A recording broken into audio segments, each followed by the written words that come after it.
Think about this. You probably got thrown in leadership because you're a great seller, and maybe you have fantastic leadership skills. One of the things you probably didn't get, though, was a deep, in-depth training program. If you did, congratulations. On today's episode, we're going to give you some ideas, 4 ways that you can identify strength and weakness in your sales team and how to best help them. You're going to love this one.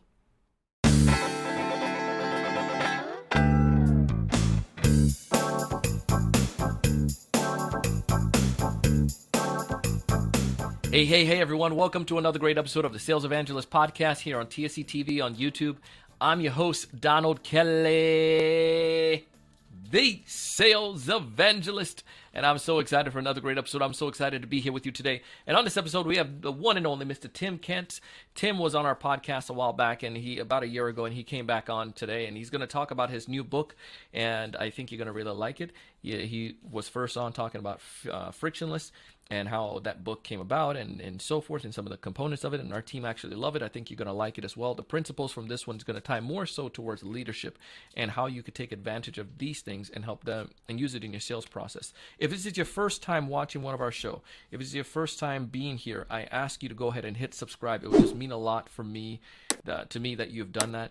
It just goes a long way. And then also, if you are listening and you love our podcast, leave us a rating and review. That I would totally be just jump to the moon and back for, because there's power when someone is able to come in after you and see that you listen to the podcast and you enjoy it. It just goes a long way. So I appreciate you. Thank you so much for doing that. Today, let's go ahead and dive into this episode with Tim. Take some show notes of your own, take some insights, and go ahead and apply these things. Tim, welcome back to the show, man. Appreciate you. Thank you so much. Man, it's a pleasure and an honor to be back. I love it. Thanks for having me. Of course, man. I know you're going to deliver tons of value to us today. I know you're going to help us out a lot. And today we're going to be focusing this time on sales leadership. We're going to focus on 4 focus areas to promote strength and identify weaknesses. Because no matter if you're leading a team of 1 or leading a team of 100, it's important that you become a better leader as a seller, and I mean a sales leader. So I wanted to tackle that topic here, and I figured there's nobody better than to have Tim to do this. So Tim, also in the meantime, you have your book came out last year, right? Do you mind just showing that? My first one, Frictionless. Frictionless did. Fearless came out this past, was it March, beginning April. Oh man, well congratulations on that one. So my team went through Frictionless. They enjoyed that. So now we need to get on Fearless and check that one out. Yep, I'll get some sent to you. Awesome, man. Appreciate it, Tim. Absolutely. So let's dive in, Tim. The 4 focus areas to promote strength and identify weaknesses. Maybe you could tell us what those 4 focus areas are, and then we can just tackle each of them. Well, I always talk about with me leadership. I always say leadership's overrated, just kind of half jokingly, but I think the word leadership is always overused. What the hell does it mean to be a great leader? And there's a lot of great books out there. A lot of books on 21 Irrefutable Laws of a Leader, and all these books about different characteristics. And the one thing that I felt like was always missing is, okay, those are all great in a sterile environment, but in real life, what actually goes into being a good leader? Look, all those characteristics are great, but what happens when I show up to work today and I have one salesperson calling sick because their daughter's sick, another guy shows up hungover, another guy walks in whenever they want, I got customers screaming at me, I'm trying to work a couple deals, and how do I still be a great leader? And that's really what I wanted Fearless to be about, in real-world applications on how do I pull it off. And I just break it down to 4 key areas to be a great leader. Is we got to learn how to lead. We need to learn how to manage, train, and coach. Right? When you can do those 4 areas, lead, manage, train, and coach, that's when you have leadership. That's, you're given the title as a manager. You earn the title as a leader. And that's really, to me, those are the 4 key areas that we got to focus on. Well, let's talk about the first one, learn to lead. Break that down for us. How do we go about doing that? If I'm a young leader. I just got promoted recently, and I'm leading a team now of 8 sales reps. And they told me they put me through training. They gave me a book to read, and then send me off to a training program and on how to be nice to people. Well, God bless you if they gave you training, because the least trained people in most companies are the managers. It's kind of so often as a manager, we got minimal training in sales, and then it's kind of like Survivor: outwit, outlast, outplay. Don't get voted off, and eventually you'll become a manager. And it's then you got a different dynamics. If you're promoted from within, now your people look at you different. They're like, well, you just don't understand, Donald. Things have changed since you've been, off the floor and become a manager. It's been 3 days. I know, but things have changed in 3 days, right? It's because we haven't earned that respect.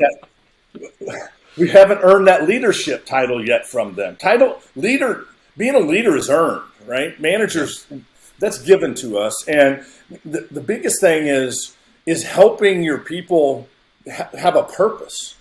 Right? Rick Warren talks about purpose-driven life, wrote the book. It's purpose-driven career. What's the purpose of most of your people? Sit down with them and say, in a perfect world, where would you like to be in 1 year, 3 years, and 5 years? What is your long-term vision? Both personally and professionally, spiritually, financially. Man, maybe they want to have their own business in 5 years. Well, let's help them get there. But if I don't have a purpose, right? If I don't have that target that I'm shooting for, then man, I'm just a rudderless ship drifting along and going wherever the wind blows me and wherever the tide pushes me.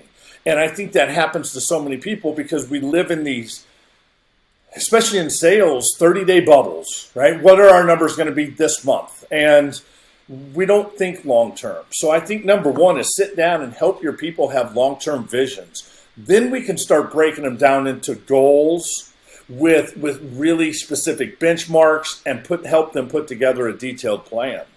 But it starts with big picture. Elon Musk, he's got big vision, right? He knows where he wants to be in 5 or 10 years. May not get there, but at least he has that target. If you shoot at nothing, you will hit nothing every time with amazing accuracy. And too often, our guys are shooting at nothing. And they're just existing and not surviving. I love that. So you shoot at nothing, you're going to hit it accuracy 100% of the time. That's some good stuff there. Y'all write that down, take it home, and share it with mama. The next one I want to talk about is manage. Talk to me about this. Manage. That's another important concept here, another important aspect. Yeah, well, you lead people, you manage things, right? Managing has a couple different things. Managing is, are you organized? Do you control your day, or does your day control you? Do you have a plan of what you're going to do every single day? Because, quite frankly, a lot of us in management, we're organized in a disorganized manner. A lot of us we've got our day timer, we've got our legal pad, we got our sticky notes, we've got our phone that's got some reminder to-dos on it, and we're not organized. So number one, we got to get organized. We got to get a grip. But I think the second part of managing is managing stats, knowing tendencies, probabilities, and statistics for each one of your people, right? Because if I know your tendencies, your probabilities, your statistics, well, really, I can look at any numbers. And a forecast is just an estimate of future possibilities based on a current trend. Well, if you keep doing this, this is where you're going to end up. And if I'm actively managing Moneyball, as in baseball they call it, if I know your numbers, I can control the game. If I don't know your numbers, I can't control the game. So it's more of the detail side of being a great leader, right? Leading is retail, managing is detail. And I think to hit the big time, we got to be great at both. Yeah, I think there's the idea of knowing what your team can produce. Like, say, for instance, last week we saw some conversion rates. Over the past 2 weeks, we saw some trends going with our team, but we track that data, right? We know when our sales team, number of activities that they do, the phone calls, emails, and so forth, and the videos that they send out, and then the results that will generally come from that percentage. So then that helps us to be able to focus on the right activity. We call it meaningful activities. What are those meaningful activities that you're going to be doing? And then we can know those percentages. So I know a couple of my guys, what they're batting, so to speak, and then that helps me to be able to know when to, how to help them as they're going out to, performing in the game on a day-to-day basis. But you're right, you got to be able to do that. And also, I think there's a huge component there of managing people, like you're saying. Like there's sometimes where people are thrown into the leadership role and they don't know how to have that relationship or inspiring people, which we're going to go and talk into next, next little bit. But I think that's another key component there of managing, not only managing numbers, but also managing, being able to translate that into a relationship with people. Right. So, Absolutely. Without it, without it, you manage by feelings instead of facts. and where does that get us, Tim? We'll manage by every feelings. now and then it works. Every now and then it works, but most of the time it doesn't, man. It's feelings are nice, but not when I'm leading people. And when I'm trying to help them get better, I have to know the facts on what to help you get better at. Yeah. Well, love that. All right, Tim, let's go down and talk about train. Let's talk about that component. How do we go about ensuring that the training component side, that side of the house is good, and that we're up to par? Number one set process. Do we have a very clear, repeatable process? I believe success is all about having a repeatable routine, a repeatable process that you can follow every time, because you're never going to succeed 100% of the time. It's baseball. If you fail 7 out of 10 times, you're going to be in the Hall of Fame. But do I know what I need to do to be perfect each time? It doesn't mean I'm going to be perfect, but if I don't have that clear, repeatable process, then success is every now and then. So what I mean by that, do we have a clear procedure manual on here's what we're going to do? Once we do that, then our job as managers is to transfer that knowledge to our people, okay? And transfer the knowledge where they can actually use it in real time with a customer. That's the hard part. And I don't mean just turn it on videos and tell them to watch it, or give them a book and say, here, read this, and now you have knowledge, so you're going to be good. It has to be, there's got to be a lot of practice involved in it, man. There's got to be a lot of involvement in training. It's not just telling, it's selling. If your people don't do what you want them to do and what you've supposedly trained them to do, that means they were told and not sold. We tell them instead of sell them. They need to buy into what we're teaching them. How is this going to make me better? How is this going to help me make more money? How is this going to make my job easier? How am I going to deliver an exceptional experience to my customers better doing it your way than my way? When I buy into it as a salesperson, then I'm going to do it. But if your people aren't doing what you want them to do, then all they were told and not sold. When you're training, you're a salesperson. You're and your customers are your salespeople. And if you want them to buy in, you got to sell the hell out of them. Bro, so good. I love that. All right, Tim, we're coming down to the next component here. Maybe you can tell us an example or a story of when you did the training component, where you were able to help someone train them, and they were able to get sold on it, and they had their buy-in into it. Can you think of any that you've had over the years? Which probably just tons of them. Virtually every time I'm doing training, if I can get your head on a hinge instead of a swivel, then you're buying in. It's I don't know, just simple things. Selling and training would be like, if I'm selling a car, right? Since that's what I train on so much. If I ask, should we ask customers if they want to go on a demonstration drive, or should we assume that they all want to go on a demonstration drive? What would you answer probably as a salesperson? I would say, well, we got to assume, because that's what typically in the shows, everybody want to go drive the car. Yeah, so we should assume it, shouldn't we? So when I gave you choices, you picked one, and then I say, yeah, it's a lot better if we assume it, isn't it? You say, yes, it's your idea, you're buying in. Yeah. Right? So that's training. Effective training is about questioning your way to training, not telling your way to training.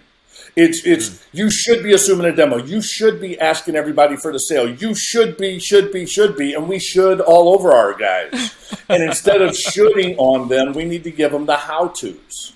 So by asking good either-or questions with tag-ons, with yes questions at the end of it, is what a tag-on is, now it becomes their idea. Their heads are on a hinge, and you succeeded because you didn't tell them what to do. It was their idea. I love it. There's a huge power in that, a huge component when the salesperson can really feel that this management wasn't pushing something down on me, but this was my, because again, I guess go back to you saying the buy-in, right? Or this you're being sold. It's me accepting, and I think you can agree, especially coming from your industry, like, a lot of, when somebody was sold a car, that person more than likely may not necessarily get too excited. But when a person say, I bought a car, that person, they own it. They got that new Mercedes. I bought this new Mercedes. Great. That's your Mercedes. That's your business. That's your thing, right? So helping a buyer and helping a seller to own or to be a part of that active participant. Yeah, absolutely. They're taking ownership. Mental ownership comes before physical or financial ownership. And when I can paint that picture, then it makes everything else easier. Y'all, that's like a click to tweet there. Mental ownership comes before physical or financial ownership. Is that what you said? Yep, that's right. All right, y'all, make sure we put that one there in the show notes. The next component is, last piece here we're going to talk about is coaching. That element, the fourth element, let's break that down. Why is so important? How do we go about doing that, especially if I'm a leader, a young leader? So transferring knowledge is training. And the old saying is knowledge is power. In sales, I believe knowledge is dangerous because we think if we know something, that means we can do it. Just because you know something doesn't mean you can do it. I might know how to have the perfect golf swing. Doesn't mean I can actually have the perfect golf swing, right? It's practice, repetition, repetition, repetition. Repetition's the mother of learning, right? It's any spectacular achievement was preceded by a bunch of unspectacular practice. It's not fun. It's repetitive. It's boring, but that's why. It's rolling your sleeves up as the manager and working with them, making them say the scripts out loud. And some of your guys will say, well, look, I'm better with the customer than I am in training. No, bullcrap. You suck with them too. They just don't know you suck. I mean, that's the facts of it. We're going to amateurs practice till they get it right. Pros practice till they can't get it wrong. And I think as a manager, the best thing you could do is dig in and make them say the words. And I'll be the first one to admit it's boring. It's repetitive. It sucks practicing sales scripts. It does. I would rather go practice shooting free throws or fielding ground balls with my son than I would practice selling scripts because I get instant feedback when I'm shooting free throws. I either make it or I don't. If I'm hitting a 5-iron, I know if I'm hitting it good or not. Sales script, it's delayed satisfaction. You don't see it until you actually have to use it. And then it's too late. If you think you stink, these skills need to be your instinct. And if they're not your instinct, they won't work with a customer. And the only way to make them instinct is repetition, repetition, repetition.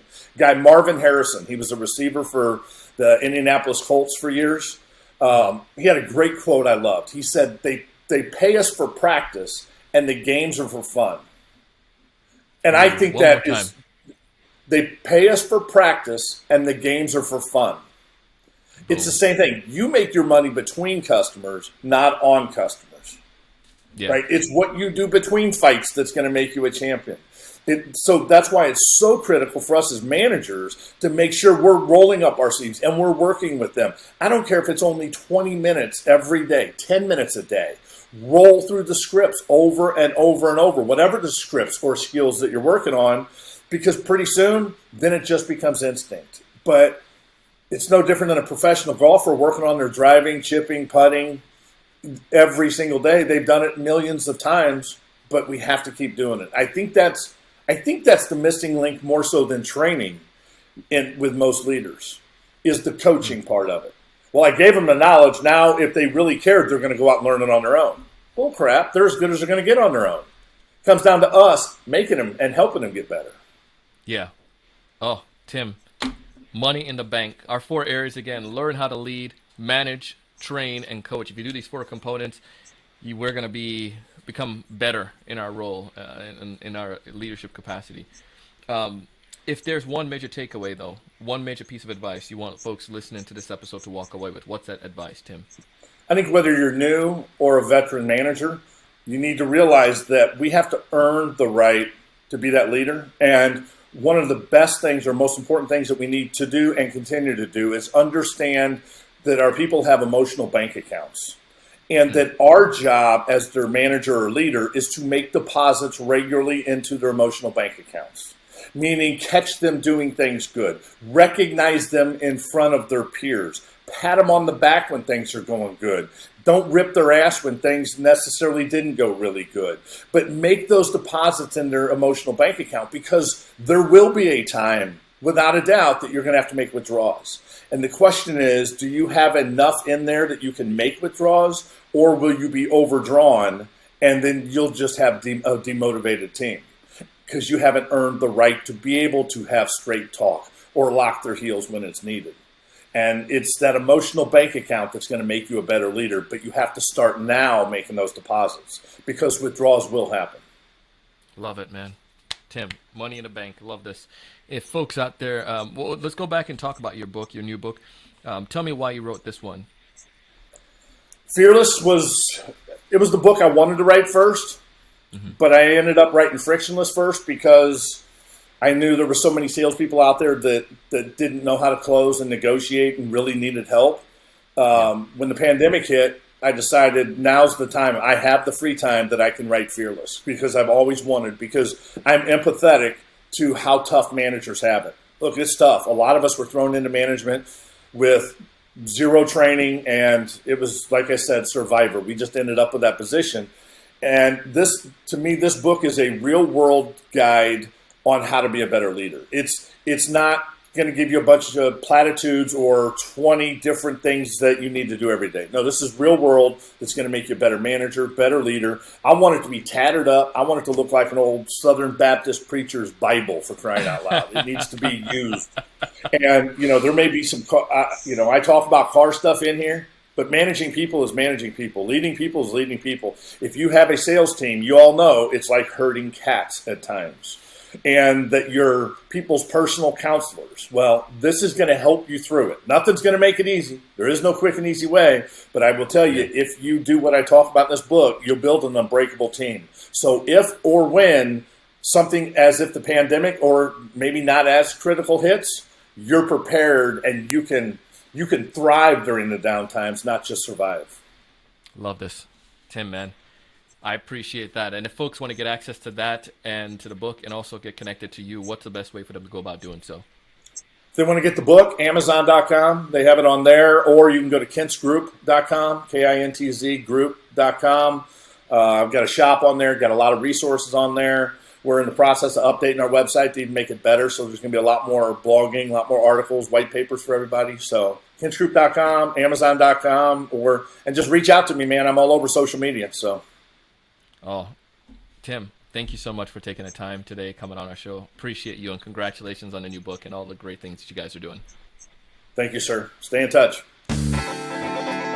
Listen, that was Tim, and if you want to go ahead and connect with Tim, you could find all of his details. If you're watching this on YouTube, just scroll down. You see the link going back to his organization and some of the great things that he's accomplishing and doing right now. Also, I want you to go ahead and connect and check out his book. We have a link down below as well where you can find that.